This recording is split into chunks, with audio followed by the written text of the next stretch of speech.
दोस्तों, भगवान अपने भक्तों पर कोई भेदभाव नहीं करते। उनके लिए सब एक समान है। बस ज़रूरत है दिल में सच्ची श्रद्धा की। और एक ऐसा ही जीता जागता उदाहरण हम इस सच्ची घटना के माध्यम से आज आपको बताएंगे। दोस्तों, यह सच्ची घटना आज से 400 साल पुरानी है।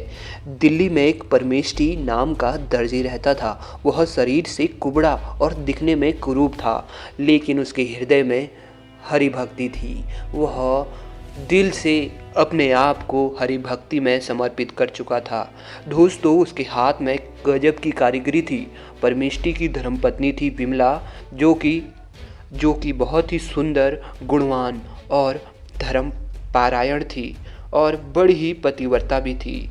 उनका एक बेटा और दो बेटियां थी। बच्चे भी माँ बाप के समान सद्गुणी और सदाचारी थे। परमेष्ठी अपने सिलाई के बारीक एवं महीन काम के लिए दूर दूर तक मशहूर था।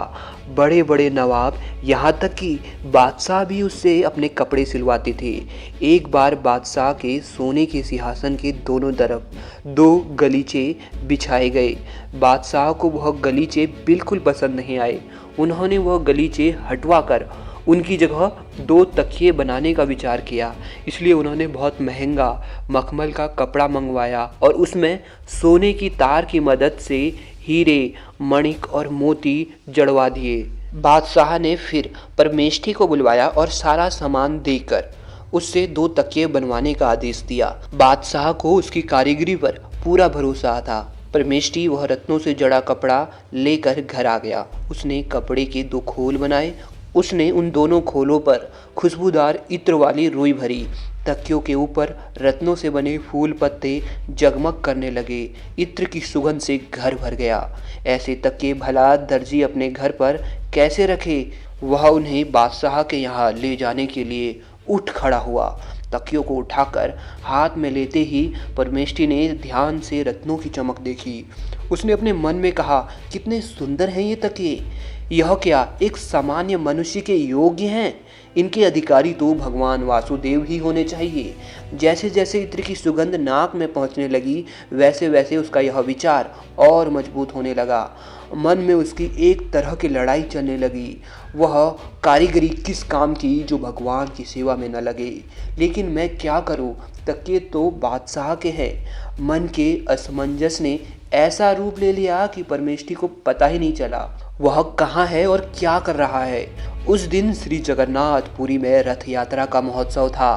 परमेष्ठी एक बार जगन्नाथ यात्रा जाकर देख आया था। आज वह भावनाओं के आवेश में आकर जैसे रथ यात्रा का दर्शन करने लगा। परमेष्ठी देख रहा था कि जगन्नाथ जी रथ यात्रा पर विराजमान है। हजारों नर नारी रस्सी पकड़ रथ को खींच रहे हैं। कई लोग पीछे से रथ को ठेल रहे हैं। कीर्तन हो रहा है, जय जयकार गूंज रहा है। श्री जगन्नाथ जी एक कपड़े से दूसरे कपड़े पर विराजित होते हैं। अचानक किसी कारण से जगन्नाथ जी के नीचे बिछाया कपड़ा फट गया। सेवक मंदिर में दूसरा कपड़ा लेने दौड़े, पर उन्हें देर होने लगी। परमेष्ठी से यह देखा नहीं गया। उसने तुरंत दो तकियों में से एक जगन्नाथ जी को अर्पित कर दिया और प्रभु ने उसे स्वीकार भी कर लिया। परमेष्ठी के आनंद का पार नहीं रहा। वह आनंद के मारे दोनों हाथ उठाकर नाचने लगा। बड़ी भीड़ थी, बड़ी धक्का मुक्की थी। परमेष्ठी भीड़ में पीछे रह गया। अब आगे बढ़ पाना संभव नहीं था। श्री हरि का दर्शन नहीं हो रहा था। अचानक इस हालत से परमेष्ठी को बाहर का ज्ञान हो गया। दरअसल दोस्तों, परमेष्ठी ने सपना नहीं देखा था।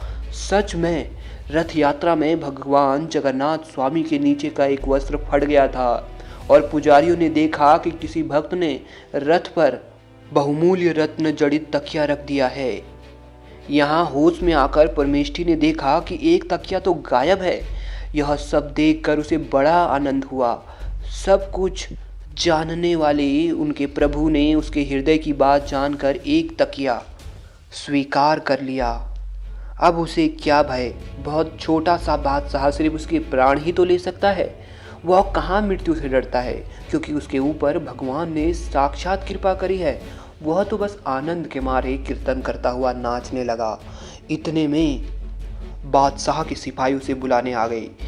एक तकिया लेकर वह बादशाह के पास पहुंचा। बादशाह तकिए के कारीगर को देखकर बहुत खुश हुआ।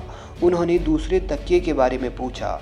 प्रविष्टि बगैर किसी डर के बोला, उसे तो हमारे जगन्नाथ जी ने स्वीकार कर लिया है। पहले तो बादशाह ने इसे मजाक समझा, लेकिन बार बार पूछने पर दर्जी जब एक ही बात बोल रहा था तब बादशाह को गुस्सा आ गया। उन्होंने परमेष्ठी को कारगर में डालने का आदेश दे दिया। हाथ में पड़ी भारी हथकड़ी डाले परमेष्ठी अंधेरी काल कोठरी में भी भगवान का नाम जप रहा था। वहां अंधेरे में कब रात गई और कब दिन आया उन्हें पता ही नहीं चला।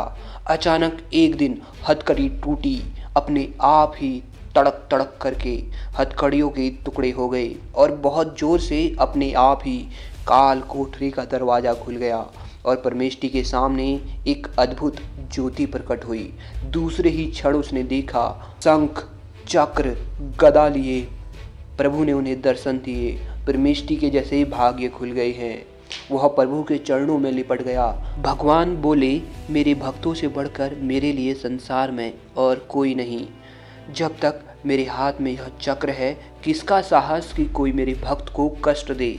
आ बेटा मेरे पास आ। परमेष्ठी तो कृतार्थ हो गए। प्रभु ने उनके मस्तक पर अपना हाथ रखा तथा उन्हें मुक्त करके वे गायब हो गए।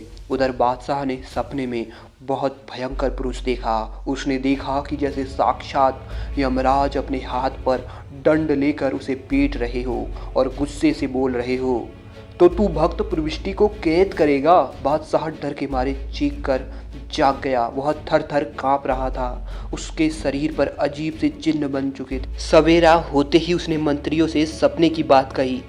सबको लेकर वह कैद खाने में तुरंत गया। वहां देखता है कि सारे पहरेदार तो सोए हुए हैं और परमेष्ठी की हथकड़ी भी खुली हुई है।